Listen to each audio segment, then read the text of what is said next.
Hey, everybody, this is Bo back in the Sports Lines. Hey, we're going to go all the way out and get a chance to talk to Bill O'Boyle, head football coach at Chadron State. How you doing, sir? Good, Bo. Thanks for having me on again, buddy. Sir, it's always a pleasure to have you on. I've always enjoyed your mentality, your kind of persona when it comes to football. You do have some days where you give your football players in the season some time off to recoup themselves. But, Coach, come on, man. You are always in the top 25. You're always heading into the playoffs. You compete at these schools that are just giants, and there's got to be some type of magic in your program to allow that to happen.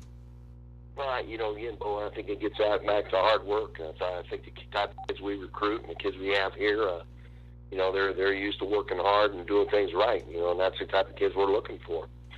I think one of the things, too, is that you don't have to end up babysitting your students. You don't have the manpower, the time, or the patience to handle some of the immaturity issues that other schools may have.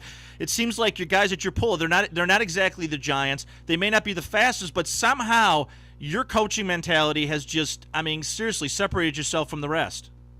Well, I don't know how much, hopefully we're going to stay up there every year, but again, it gets back to the work ethic of our staff and the kids we have, and we have 3.5 coaches, and that's including me on our staff. And it's tough, just like you said. We have 6 GAs, and if you're going to GA here, you better be able to coach.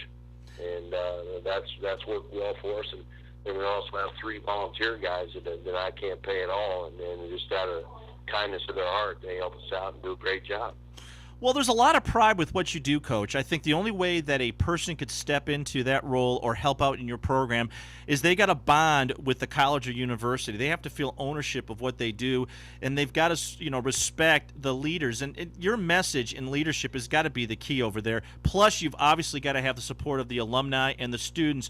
But what is your kind of mentality? A lot of people email message we receive was talking about how you are on campus and how you are with the students. So what is that thing that we're looking for that you have at that college? Well, that's a tough question, buddy. I think it's just I don't know, man. I would say it's, I'm not gonna try to. You're not gonna get anything phony from me. I know that. I try to be as straightforward as I can with our kids, and I think that involves a lot of trust. They know when they come in to me and visit with me or any one of our staff that they're going to get the truth, and we're going to go from there. So again, we don't try to pull the covers over anybody's head or tell them anything that isn't the truth, and we be as honest as we can with our kids, and I think it gets back to that trust factor, and again, I think it comes from the way I was brought up from my mom and dad. Everything goes back to them. Coach, there's a lot to said with that. There's a lot of coaches. We speak to Jerry Moores of the world. That there's got to be that kid that comes to your program, the ideal kid that you have, and it's the fact of the student body itself sort of training those new faces that come in. Every single freshman thinks that they're going to be the big deal. The first day of practice really educates them, and the ones that are tough will actually step forward and rise sometime throughout the season. In a program like yours, it's got to be much closer knit than traditional programs. Well, we are. We do everything together. We don't have, we do have the numbers now. We just put in 10 new lockers, but I think we're up to 130 right now, so decent numbers. It's a very, very blue-collar type place. Most of our kids come from a ranch background or a farming background. We are branching out a little bit. We got a lot of California kids, a lot of Florida. End up signing a couple kids from Alabama, and that's just from the success we've had. So, but again, we really don't put up a lot, Bo. I want to be honest with you. Our kids come in and everything's clear cut. This is what you're going to do. You're going to go to class. You're going to get your degree. We drug test our kids. I don't know too many other D2 programs that do that. I pay for it out of our own budget. I want the right type of guys, and guys that will come in and go to war for you, and that's what we're looking for. Coach, I want to interject here is that from what you just said over the last couple of years of talking with you, you think about what you've done in your program, and you're right. There's not a whole lot of schools doing exactly what you've just outlined.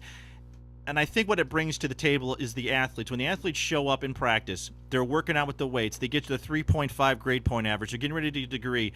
They're out there sweating their heart out, listening to what the coaches tell them that you will be successful if you do this.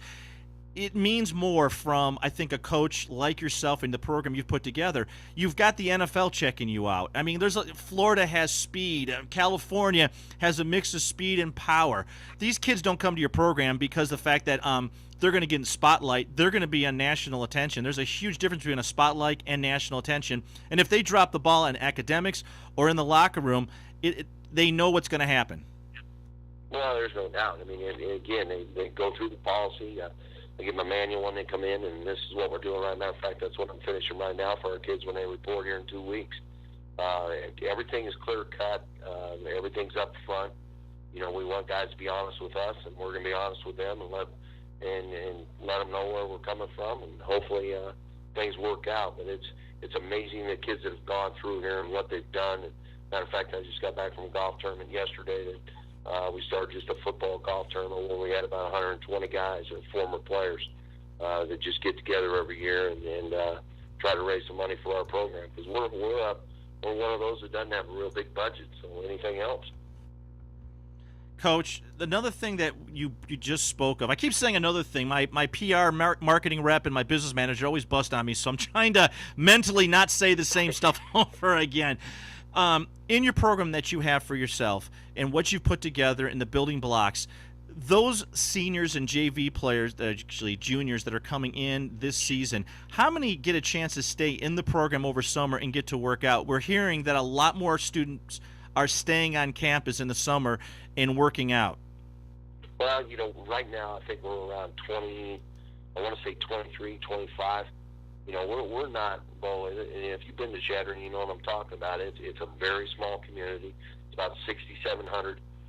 It's right up in the middle of nowhere in the northwest corner of Nebraska. So there's not a lot of industry. There's not a lot of things going on. So it's extremely tough for me to suggest to a kid to stay here and make minimum wage when they could be home making a bunch. And again, I'm not paying a full scholarship, though. I don't have that type of money. So, I think there's a good point where the kids need to go home. They need to be around their family. They need that break.